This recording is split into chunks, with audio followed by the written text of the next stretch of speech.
आपण मैंने जानी शास्त्र में कहुई महाप्रभु श्रीमुख को दर्शन कले अनेक ग्रह नक्षत्र ठीक हो जाए। महाप्रभु डाण आखिरे सूर्य एवं बाम आखिरे चंद्रमा बास करते।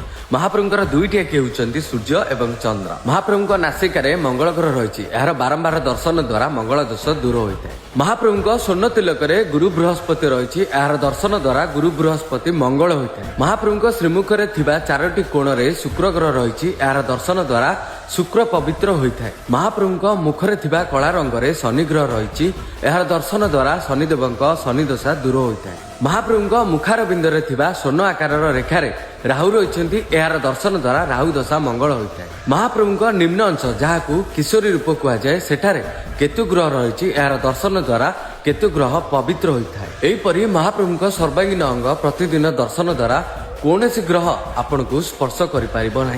हे महाप्रभु तम माया बड़ विचित्र मणिमा।